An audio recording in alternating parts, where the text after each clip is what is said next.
A mais uma conversação. Hoje falaria um pouquinho mais sobre ah, de que forma a pessoa que desencarna ou morre, falece, como é conhecido, de forma violenta. Como é que essa pessoa chega ao plano espiritual? Qual a condição dela? Aí nós poderemos citar diversas formas, acidente de carro, suicídios, assassinatos e tantas outras situações que causam violência ao corpo físico no momento do seu desencarne. Bom, gente, é, tudo é uma questão de conhecimento. Antes de mais nada, tudo é conhecimento, não é verdade? Não tem como a gente generalizar tudo num único balaio, numa única situação, porque cada um vibra de acordo a sua limitação mental, espiritual, emotiva, sentimental. São corpos que precisam ser trabalhados no campo psíquico durante toda a sua vida terrena. Bom, a pessoa sofreu um acidente de trânsito, carro destroçado, que a gente mais vê nesse país. E ela é arrancada do corpo físico de forma violenta. Ao chegar, como ocorre na maioria das vezes, vamos colocar assim, do outro lado, ficam atordoados, não entendem o que aconteceu. Obviamente que os seus amigos do plano espiritual estarão atentos a tudo isso, porque, no mais das vezes, faz planos, isso faz parte do conjunto kármico ao qual ele mesmo solicitou antes de reencarnar. Uma morte física por meio violento, resgatando débitos passados, aonde o mesmo levou outras pessoas a ter esse tipo de morte. Isso é só uma situação. Existem centenas e centenas e centenas, não vamos generalizar. Então ficam perdidos. Por quê?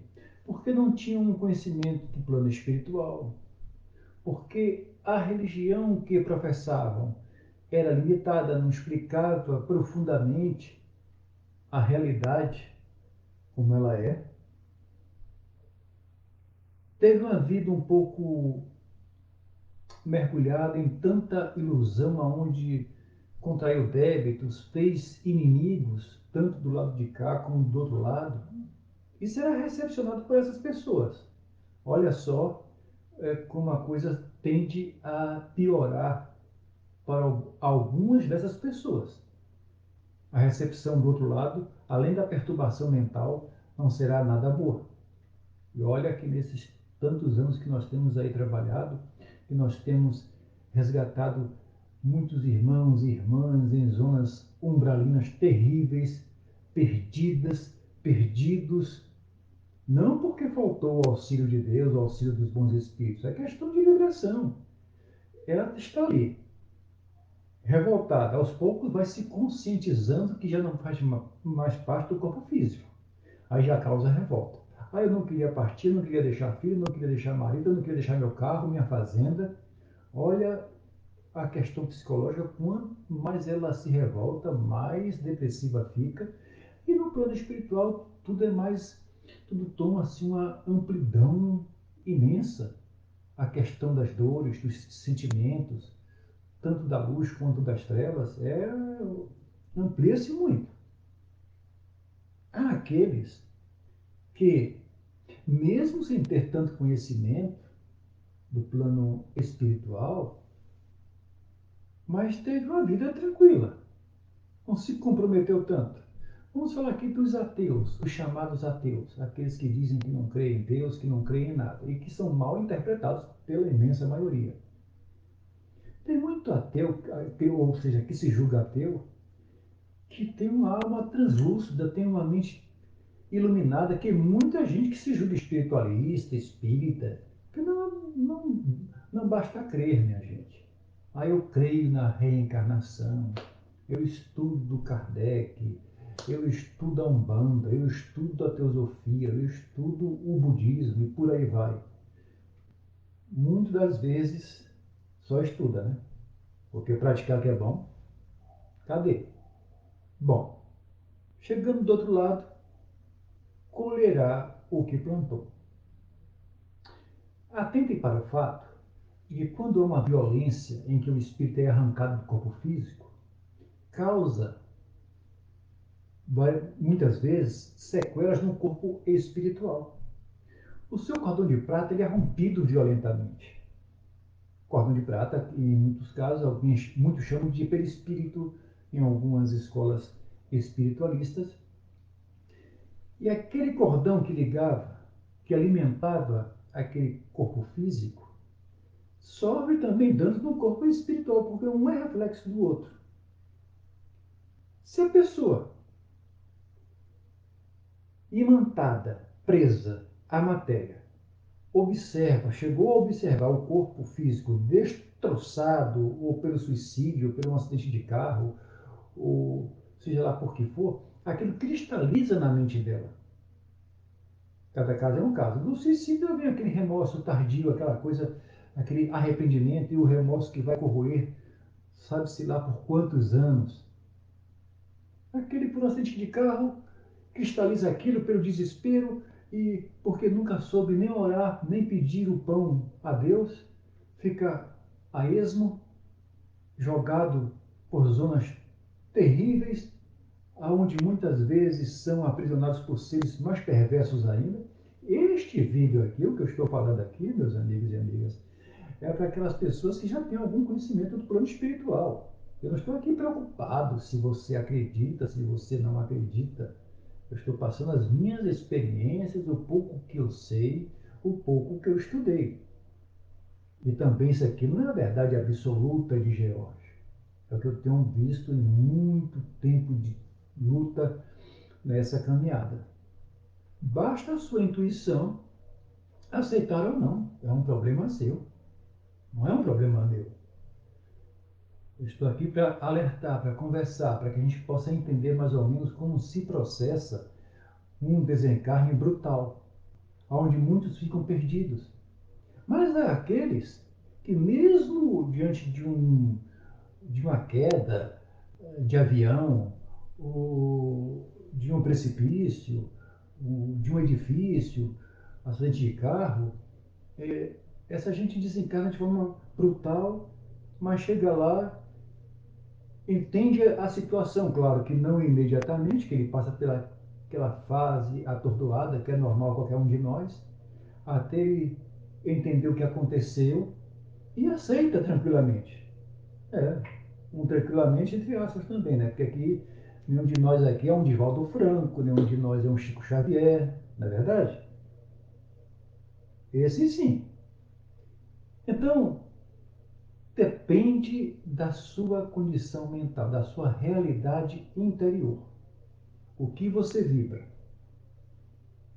Muitas vezes, gente, alguns já ouviram falar no choque anímico, animismo, animal.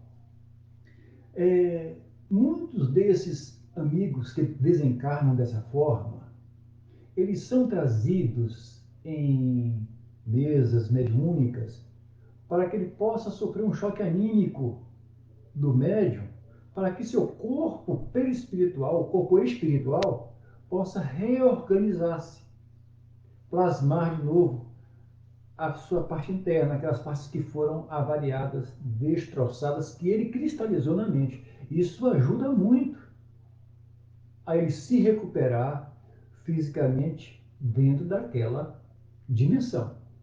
Porque existe matéria em tudo, gente. A matéria está em todo local. Mas aqui, nessa civilização atual, nós aprendemos a entender plano espiritual, plano material, encarnado, desencarnado, como se a matéria não existisse nas colônias e cidades espirituais. Tem matéria sim. só que mais sutil, não tão densa como a nossa aqui agora, na condição de encarnados. Então, aquele corpo dele, ao sofrer aquele choque anímico de um encarnado, aquilo ajuda a recuperar algumas partes do seu corpo espiritual. É por isso que é a importância do médium. Olha, um assunto ligando a outro. Não é? Quantas, porque todo mundo é médium. Aí perguntam para mim o que é mediunidade. Mediunidade, antes de tudo, é compromisso. Mediunidade é o que eu explico para muita gente. Há dois tipos: aquela adquirida e a mediunidade emprestada. 99,8% da população mundial é mediunidade emprestada. O que significa isso? Significa aquela frase que Jesus citou há milênios, quando ele disse: o amor cobre uma multidão de pecados.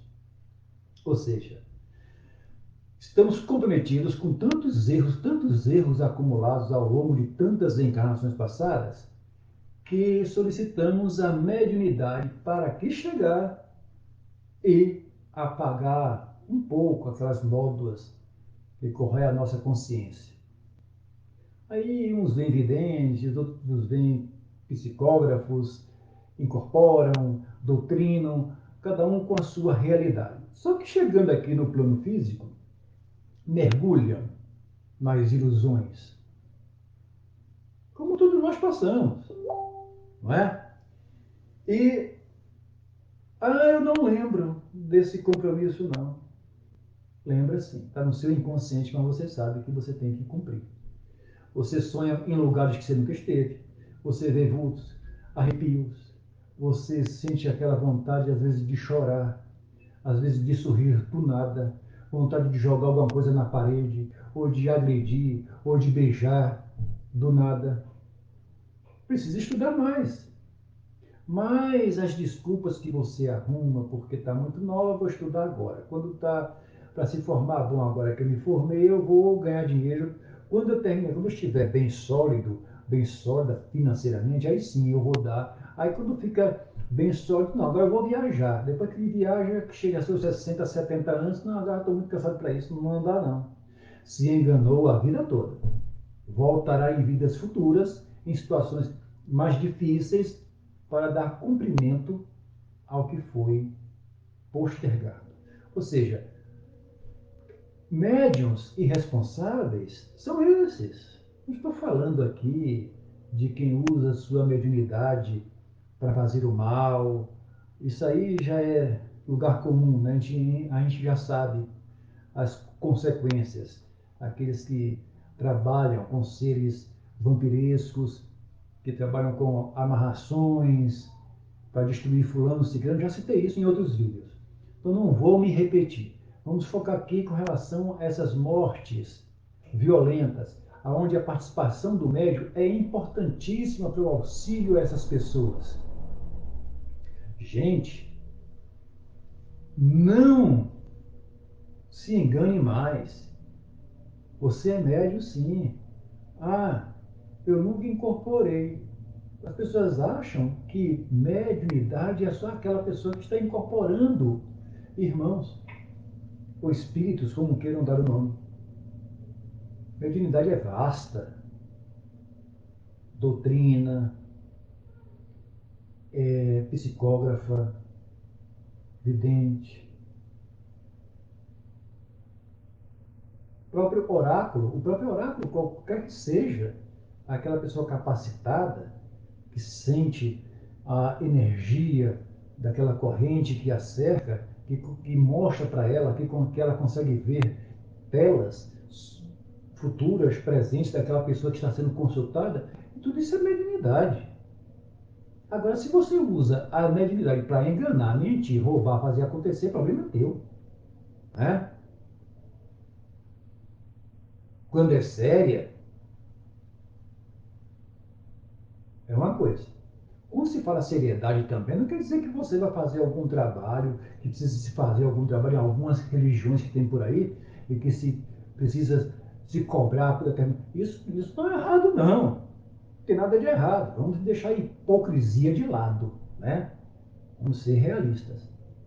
Estou falando aqui é a responsabilidade. É o que você se comprometeu antes de vir para ajudar, para poder sanar seus próprios remorsos seculares. Porque tem gente que acha que está fazendo, né? Meu Deus, oh, que coisa linda, como ele é bom. Você ajudando, você está se ajudando. Não está fazendo favor nenhum, não. Você está apagando um pouquinho as besteiras que você cometeu.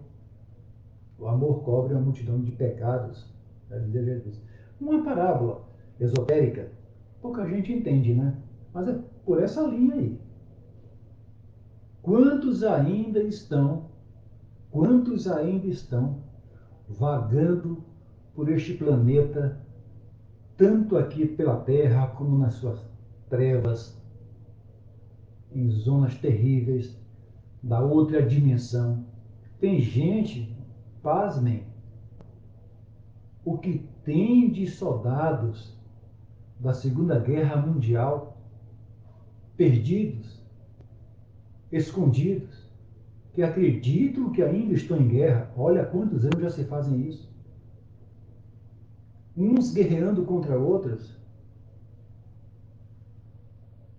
Isso eu estou falando de pouco tempo, de quase 80 anos para cá, 73, 75 anos para cá, nessa faixa por aí. Mas tem coisas mais antigas, onde em trabalhos com médiuns há uns anos atrás, nós identificamos soldados romanos por debaixo de cidades da Itália, presos, legiões. Olha, gente, é preciso se preparar, é preciso estudar, é preciso ajudar, arregaçar suas mangas, porque o choque. Eu citei mortes violentas, alguns que ficam perdidos, alucinados, mas tem várias outras situações onde se chega lá, perdidos. Porque uma morte violenta é a coisa mais trágica, né? Principalmente aqueles que chegaram a vivenciar a própria situação. Então chega em estado de loucura total. Aquela coisa, morreu, descansou. Não é bem assim, não. Porque mesmo aqueles que já estão, que já têm algum conhecimento, chegam lá, vão realmente dar uma descansada de pouco tempo, né? Recuperar-se, mas logo logo está trabalhando. O trabalho, ele é eterno mesmo. Vamos procurar entender um pouquinho a situação atual de cada um de nós. O que é que nós podemos fazer? Como é que a gente vibra para essa gente que desencarnou dessa forma? Eu sou médico, o que é que eu posso fazer? Vou ajudar? Vou. Ah, mas os centros espíritas estão fechados. Terreiros de Umbanda estão fechados. Terreiros tal, casas tal estão fechadas. Eu sempre fui contra esse tipo de coisa, porque há proselitismo em tudo, não é? Ah, você não pode trabalhar na sua casa, tem que ser no centro espírita. Mentira! Isso sim, pode ser até uma verdade, até para aquele que está iniciando, é um neófito, é alguém que não tem é, condição nenhuma. Então eu volto atrás e digo, não, não é mentira, é uma verdade para quem está chegando agora. Mas para quem já tem alguma bagagem, que pode criar sua egrégora na sua casa, trabalhar, receber seus guias, ajudar tanta gente do outro lado, como daqui também, trabalhar, chegou a hora. Tem muita coisa a se fazer. Chega de enganar a si mesmo. Não esqueçam não, aquilo sempre que eu repito e digo, né? Jesus disse, daí não sairás até que pague o último centavo. Você não quer pagar agora? Tudo bem, não pague. Mas com certeza, algum dia você terá que pagar. E quando sanar todo o seu débito, aí sim, você poderá galgar degraus mais evolutivos que a Terra. Então, eu estou enganando João, Maria? Não, estou enganando a mim mesmo. Pare e pense. Vamos dar uma clareada, vamos, vamos chacoalhar, não importa se fulano, ciclano condena porque você trabalha com mediunidade, porque você... Todos somos médios. Você vê em igrejas evangélicas, sessões mediúnicas todo santo dia, só que eles interpretam de uma forma, não é? É a gente se batendo no chão, sai Satanás, sai isso, sai aquilo. É a forma daquela egrégora trabalhar, que tem que ser respeitada. Né? Você vê isso na Igreja Católica, você vê isso em todo lugar. Então, chegou a hora de parar e pensar assim, não, eu tenho que parar, pensar, raciocinar, não vou mais buscar obstáculos, não vou criar obstáculos. Enquanto estou aqui, vou aproveitar meu tempo para depois que chegar lá, não culpar a mim mesmo. Eu não penso que vai ter tribunal, vai ter juiz, ninguém não. É a própria consciência que se cobra. E ela corrói feito ácido, viu, gente? Ela corrói feito ácido. A culpa por nós não termos alcançado o que nós planejamos de sério ao chegarmos lá. Olha, é um arrependimento que é para desabar o mundo. Então vamos trabalhar, ajudar. Vamos retirar das trevas tanta gente que está jogada no umbral, que já melhorou muito, viu, gente? Hoje, o trabalho no umbral, eu vou até falar isso com vocês em outra hora, porque é um assunto fabuloso, é um assunto interessantíssimo. A mudança do umbral terreno de 50 anos para cá, como ele se encontra hoje. Né? O Vale dos Suicidas, muito conhecido, não existe mais. A Terra está passando por uma transição séria, profunda. Tudo ficará melhor, mas nada sem a dor. Infelizmente, foi o caminho que nós escolhemos. Eu espero ter sido um pouco objetivo, eu espero ter sido um pouco claro para vocês, que vocês reflitam. E um abraço, até a próxima oportunidade. Tchau.